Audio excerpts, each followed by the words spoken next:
ان کے ہائپرسونک طیارے کی آواز سے 5 گنا بھی زیادہ۔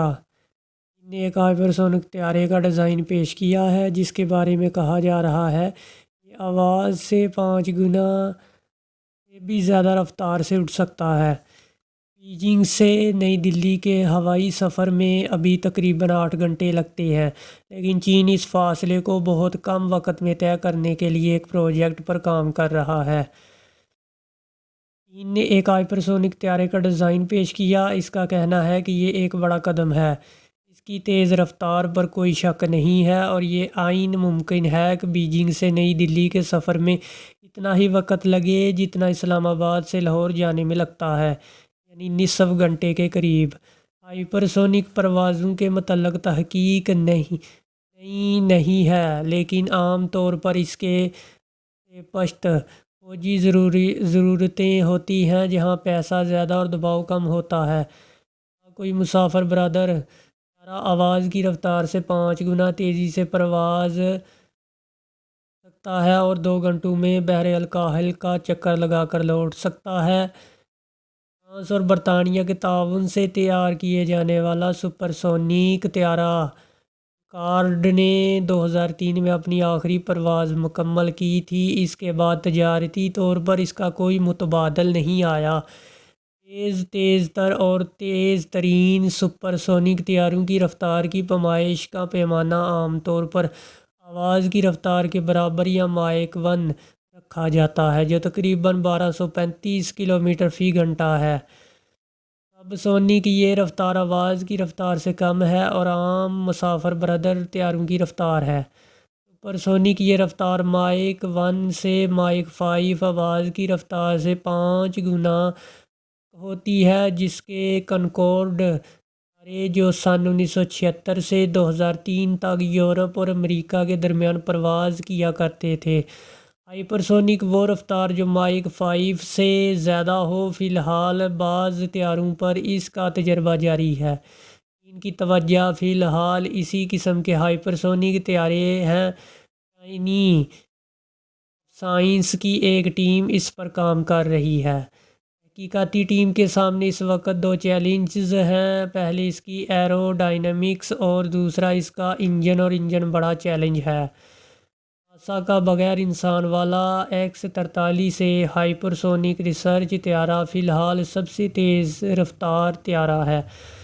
ہائپرسونک پرواز ڈیزائن کے لحاظ سے ہائپرسونک طیارے کو ایسے ڈیزائن کی ضرورت پڑتی ہے جس سے اس کی راہ میں آنے والی ہوا کی مزاحمت کو دور کیا جا سکے۔ طیارہ جس قدر تیز رفتار ہوگا، ہوا کی مزاحمت اتنا ہی بڑا مسئلہ ہوگا۔ میلبرن یونیورسٹی کے کولس کہتے ہیں کہ جس قدر رفتار میں اضافہ ہوگا، اسی کے تناسب میں رکاوٹ میں بھی اضافہ ہوگا۔ اگر آپ رفتار دوگنی کریں گے تو رکاوٹ 4 گنا ہو جائے گی۔ لیکن سوال یہ پیدا ہوتا ہے کہ چین نے جو ڈیزائن پیش کیا ہے اس میں نیا کیا ہے؟ در حقیقت چین نے اس ڈیزائن میں پروں کی ایک اضافی پرت شامل کی ہے۔ یہ پروں عام طور پر لگنے والے پروں کے اوپر لگے گئے ہیں۔ اس کا مقصد رکاوٹ کو کم کرنا ہے۔ بظاہر یہ 2 پروں والے طیارے جیسا ہے۔ ناسا کے X-43 سے ہائپرسونک ریسرچ طیارے کی ٹیلی ویژن والی تصویر ٹیسٹ پرواز میں اس کی رفتار ماخ 9.6 کے برابر تھی۔ چیلنجز برقرار ہیں۔ فی الحال چین نے اپنے ماڈل کا چھوٹے پیمانے پر تجربہ کیا ہے۔ اس کا تجربہ ایک ہوائی سرنگ میں کیا گیا، اس لیے چین کے اس خواب کو حقیقت میں بننے میں ابھی وقت لگے گا۔ ماہرین کا کہنا ہے کہ گرچہ چین اپنے ڈیزائن سے رکاوٹ کا مسئلہ حل کر بھی لے، تاہم دوسرے چیلنج بھی برقرار رہیں گے۔ آواز کی رفتار مثال کے طور پر گرمی کے تحفظ ان چیلنجز میں سے ایک ہے۔ دوسرا مسئلہ اس کی رفتار سے پیدا ہونے والی تیز آواز بھی ہے، جس پر ابھی تک غور نہیں کیا گیا۔ اگر کوئی طیارہ آواز کی رفتار سے زیادہ رفتار حاصل کر لے تو اس سے شاک ویوز پیدا ہوتی ہے۔ مختصر ایک ہائپرسونک طیارے سے بہت زیادہ شور برپا ہوگا اور وہ اس قدر تیز ہوگی کہ اس سے شیشے اور کانچ سکتے ہیں۔ مستقبل کے ہائپرسونک طیاروں کے لیے انجن بڑا مسئلہ ہے۔ امریکی دفاعی ایجنسی فالکن ہائپرسونک ٹیکنالوجی کا ڈیزائن میک 20 کی رفتار سے پرواز کرنے کے لیے ڈیزائن کیا گیا۔ روایتی جیٹ انجن: جب کوئی طیارہ ماک 5 کی رفتار حاصل کر لیتا ہے تو اسے اسکریم انجن سے چلایا جاتا ہے۔ اسکریم جیٹ انجن ایسا جیٹ انجن ہے جو ہوا کو جذب کرتا ہے اور اس کا استعمال ایندھن کو جلانے میں کرتا ہے۔ ایسے انجن کے ساتھ یہ مسئلہ ہے کہ اسے صرف ماک 5 سے زیادہ کی رفتار میں استعمال کیا جا سکتا ہے۔ اس کا مطلب یہ ہے کہ طیارے کو ایک اور انجن کی ضرورت ہوگی جو اسے ماک 5 کی رفتار میں لے جا سکتا ہے۔ ماہرین کا کہنا ہے کہ یہ ایک بہت طاقتور روایتی جیٹ انجن ہو سکتا ہے اور بالآخر دونوں انجنوں کو ایک دوسرے سے آہنگ ہونا ہوگا۔ یونیورسٹی آف ہائپرسونک اسٹڈیز کے پروفیسر مائیکل سمارٹ کہتے ہیں کہ چین میں اس انجن کو تیار کرنے کی سمت میں گزشتہ چند سالوں سے ایک بڑے پروگرام پر کام جاری ہے۔ اگر وہ کامیاب رہے تو یہ بڑی کامیابی ہوگی۔ کیا یہ منافع بخش ہوگا؟ تکنیکی صلاحیت اور ممکنہ کامیابی سے قطع نظر یہاں یہ سوال بھی پیدا ہوتا ہے کہ آیا ہائپرسونک طیارے تجارتی لحاظ سے منافع بخش ہیں؟ اگر آپ کونکورڈ کے ڈیزائن کو دیکھیں تو آپ کے ذہن میں یہ سوالات اٹھیں گے کہ سن 1969 میں جب کنکورڈ کی پہلی پرواز ہوئی تھی اسے ایویشن کی صنعت کا مستقبل کہا گیا تھا، لیکن یہ بہت کم تعداد میں بنائے گئے اور بالآخر سن 2003 میں اس کا استعمال ترک کر دیا گیا۔ اس کی جانشین کے بارے میں بھی کوئی بات نہیں کی گئی۔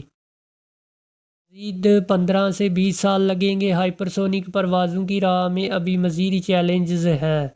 یہ بہت مہنگا ہو سکتا ہے اور بلند شور کا مسئلہ تو ہے۔ ہائپرسونک طیارے کے چینی ڈیزائن کے بارے میں فزکس، میکینکس اور اسٹرونومی نامی جریدے کے فروری کے شمارے میں تحقیقی مضمون شائع ہوا ہے جس میں یہ امید ظاہر کی گئی ہے کہ مستقبل میں ہائپرسونک طیارے زیادہ آسان اور میسر ہوں گے۔ تاہم فلائٹ گلوبل کے ایلس ملر کہتے ہیں کہ کاروباری لحاظ سے ان کے حقیقت میں تبدیلی ہونے میں ابھی 15 سے 20 سال اور لگیں گے۔ اس وقت اس کے لیے کوئی بازار نہیں ہے۔ تاریخی طور پر ہوائی سفر کا کرایہ نیچے آیا ہے اور ہائپرسونک فلائٹ کی سواری تلاش کرنا مشکل ہوگا۔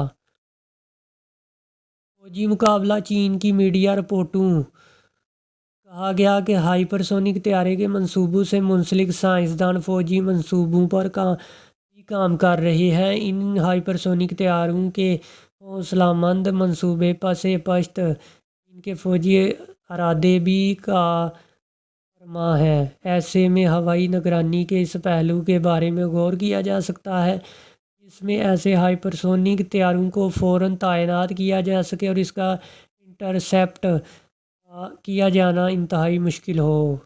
یہ خیال ظاہر کیا جا رہا ہے کہ ہائپرسونک طیاروں کے لیے کی جانے والی تحقیق ہائپرسونک میزائل کی طرف جا سکتی ہے۔ اس میدان میں امریکہ اور چین کے علاوہ روس بھی ایک اہم کھلاڑی ہو سکتا ہے۔ یہ بات قابل غور رہے کہ ایسی تحقیق کو اس قدر راز میں رکھا جاتا ہے کہ یہ جاننا مشکل ہوگا کہ کس پر سب